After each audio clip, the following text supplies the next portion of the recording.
வணக்கம். தமிழக அரசியலில் ஒரு புயலை கிளப்பியிருக்கிறது தளபதி விஜயின் தஞ்சாவூர் உரை. அந்த உரையில் அவர் உதிர்த்த 5 அதிரடி கருத்துக்களையும் அதன் அரசியல் தாக்கத்தையும் தான் இன்று நாம் பார்க்கப் போகிறோம்.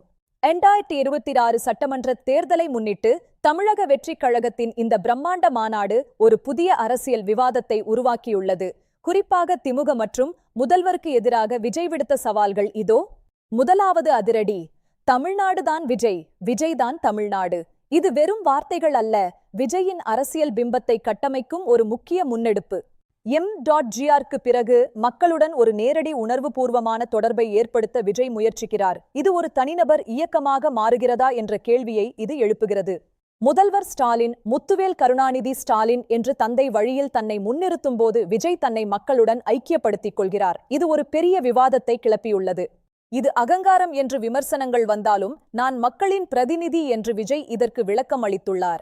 இதுவே தமிழக அரசியலின் தற்போதைய பேசுபொருள். இரண்டாவது, திமுக அரசு மீதான ஊழல் மற்றும் மணல் கொள்ளை குறித்த விஜயின் நேரடி தாக்குதல். விவசாயிகளின் வாழ்வாதாரம் பாதிக்கப்படுவதாக அவர் குற்றம் சாட்டினார். மணல் மாஃபியாக்களை அரசு ஊக்குவிப்பதாக விஜய் கூறியிருப்பது திமுக அரசின் மீது ஒரு பெரிய கரையை ஏற்படுத்த முயலும் ஒரு அரசியல் உத்தி. இது ஆளுங்கட்சிக்கு பெரும் நெருக்கடியை கொடுத்துள்ளது. நிலத்தடி நீர்மட்டம் குறைந்து வருவதையும் வருங்கால நீர் பற்றாக்குறையையும் விஜய் முன்னிறுத்தியிருப்பது இளைஞர்கள் மற்றும் விவசாயிகளிடையே பெரும் தாக்கத்தை ஏற்படுத்தியுள்ளது. எடப்பாடி பழனிசாமி முன்வைக்கும் ஊழல் குற்றச்சாட்டுகளை விட விஜயின் இந்த சினிமா பாணி ஆவேசமான பேச்சு மக்களிடம் வேகமாக சென்றடைகிறது. இது அதிமுகவிற்கும் சவாலாக அமைந்துள்ளது. மூன்றாவது சவால்: திமுக தொடர்ச்சியாக ஆட்சிக்கு வந்த சரித்திரமே இல்லை. கருணாநிதியாலேயே முடியாததை ஸ்டாலினால் எப்படி முடியும் என்ற விஜயின் கேள்வி அதிரடியானது. திமுகவின் பலமான கோட்டையை தகர்க்கும் நோக்கில் விஜய் இந்த வரலாற்று உண்மையை கையில் எடுத்துள்ளார். இது நேரடியாக விஜய் வெர்சஸ் ஸ்டாலின் என்ற போரை அறிவித்துள்ளது. அதே சமயம் தமிழ்நாடு வெர்சஸ் டெல்லி என்ற முழக்கத்தையும் முன்வைப்பதன் மூலம் மாநில உரிமைகளுக்காகவும் தான் போராடுவேன் என்று விஜய் காட்டிக்கொள்கிறார். ஆளுங்கட்சி தரப்பில் இருந்து இதற்கு கடுமையான பதிலடிகள் வந்தாலும் இந்த சவால் விஜயை ஒரு மாற்று சக்தியாக மக்கள் மனதில் பதிய வைத்துள்ளது. நான்காவது, விவசாயிகளுக்கான மெகா அறிவிப்புகள். 5 ஏக்கர் வரை உள்ள நிலங்களுக்கு முழு கடன் தள்ளுபடி மற்றும் விவசாய குடும்ப குழந்தைகளுக்கு இலவச கல்வி. தஞ்சாவூர் போன்ற டெல்டா மாவட்டங்களில் இந்த அறிவிப்பு பெரும் வரவேற்பை பெற்றுள்ளது. இது முழுக்க ஒரு மக்கள் நலன் சார்ந்த அரசியலாக பார்க்கப்படுகிறது. நிலமில்லா ஏழை விவசாயிகளின் குழந்தைகளுக்கு உயர்கல்வி வரை அரசே ஏற்கும் என்பது ஏழை எளிய மக்களின் வாக்குகளை கவரும் ஒரு மாபெரும் அஸ்திரமாகும். திமுகவின் இலவச திட்டங்களுக்கு போட்டியாக விஜய் இந்த கல்வி மற்றும் விவசாய அறிவிப்புகளை வெளியிட்டுள்ளார். இது நிதி மேலாண்மையில் சாத்தியமா என்ற விவாதமும் எழுந்துள்ளது. ஐந்தாவது, விசில் சின்னம் மற்றும் தவேகவின் கொள்கை. மதச்சார்பற்ற சமூக நீதி மற்றும் ஊழலற்ற நிர்வாகம்தான் தனது கட்சியின் தாரக மந்திரம் என்கிறார் விஜய். விசில் சத்தம் என்பது ஒரு விழிப்புணர்வுக்கான அறிகுறி. ஊழலுக்கு எதிரான விசிலாக இதை விஜய் பயன்படுத்துகிறார். இது இளைஞர்களை அதிகம் ஈர்க்கும் ஒரு குறியீடு. சிஎஸ்கேவின் விசில் போடு கோஷத்தை அரசியலோடு இணைத்திருப்பது வெகுஜன மக்களிடம் இந்த சின்னத்தை மிக எளிதாக கொண்டு சேர்த்துள்ளது. இது ஒரு புத்திசாலித்தனமான உத்தி. மதச்சார்பற்ற சமூக நீதி என்பது தமிழகத்தின் ஆழமான கொள்கை.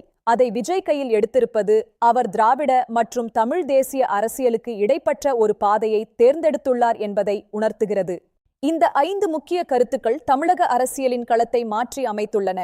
விஜய் ஒரு வெறும் நடிகராக இல்லாமல் ஒரு தீவிரமான அரசியல்வாதியாக உருவெடுத்துள்ளார். இளைஞர்களின் எழுச்சியும் பெண்களின் ஆதரவும் விஜய்க்கு ஒரு பெரிய பலமாக அமைந்துள்ளது. இது மற்ற கட்சிகளுக்கு அச்சத்தை ஏற்படுத்தியிருக்கிறது என்பதில் சந்தேகமில்லை. தமிழகத்தில் நீண்ட நாட்களாக ஒரு தலைமை வெற்றிடம் இருப்பதாக கருதப்பட்ட நிலையில் விஜய் அந்த இடத்தை நிரப்புவாரா என்ற எதிர்பார்ப்பு அதிகரித்துள்ளது. விஜயின் பேச்சு வெறும் சினிமா வசனங்கள் என்று விமர்சிக்கப்பட்டாலும் அதிலுள்ள அரசியல் கருத்துக்கள் புறக்கணிக்க முடியாதவை. ஆளுங்கட்சியின் பதிலடிகள் அதை உறுதிப்படுத்துகின்றன. 2026 தேர்தல் ஒரு மும்முனை போட்டியாகவோ அல்லது ஒரு புதிய மாற்றத்திற்கான தேர்தலாகவோ அமையப்போவது நிச்சயம். விஜயின் தஞ்சாவூர் உரை அதன் ஆரம்ப புள்ளி. திரையில் பார்த்த தளபதி இப்போது நிஜத்தில் அரசியல் தலைவராக மாறியிருப்பது ரசிகர்களை தாண்டி பொதுமக்களையும் ஈர்த்து வருகிறது. அவரது உறுதித்தன்மை இங்கே முக்கியமானது. MGR, NT ராமாராவ் போன்ற சினிமா ஜாம்பவான்கள் அரசியலில் சாதித்ததை விஜய் சாதிப்பாரா? வரலாறு திரும்புமா என்பதை காலம்தான் சொல்ல வேண்டும். அரசியலில் விசில் சத்தம் ஒரு அடையாளமாக மாறியுள்ளது. இது ஊழல் இல்லாத அரசியலுக்கான சத்தமாக ஒலிக்குமா என்பதே அனைவரின் எதிர்பார்ப்பு. விவசாயிகளின் குறைகளை நேரடியாக கேட்டு அதற்கு தீர்வு சொல்வதாக விஜய் வாக்களித்திருப்பது கிராமப்புற வாக்கு வங்கியில் ஒரு பெரிய மாற்றத்தை ஏற்படுத்தலாம். ஆனால் ஒரு கட்சியை நடத்துவது என்பது வெறும் பேச்சோடு முடிந்துவிடாது. களப்பணியும் வலுவான கட்டமைப்பும் தான் விஜய்க்கு முன்னிருக்கும் பெரிய சவால்கள்.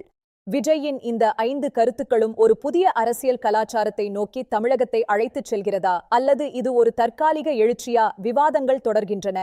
ஒன்று மட்டும் நிச்சயம், விஜயின் வருகை தமிழக அரசியலில் ஒரு மாற்றத்தை விதைத்திருக்கிறது. அதன் அறுவடை 2026 தெரியும். விஜயின் இந்த அதிரடி கருத்துக்களில் உங்களுக்கு மிகவும் பிடித்தது எது? தமிழக அரசியலில் அவர் சாதிப்பார் என்று நினைக்கிறீர்களா? உங்கள் கருத்துக்களை கீழே பகிருங்கள். தமிழக அரசியல் குறித்த இதுபோன்ற ஆழமான அலசல்களுக்கு எங்களது சேனலை பின்தொடருங்கள். உண்மையை உரக்கச் சொல்வோம். நன்றி, வணக்கம். இந்த வீடியோ உங்களுக்கு பிடித்திருந்தால் பகிருங்கள். மீண்டும் ஒரு முக்கிய செய்தியுடன் சந்திப்போம்.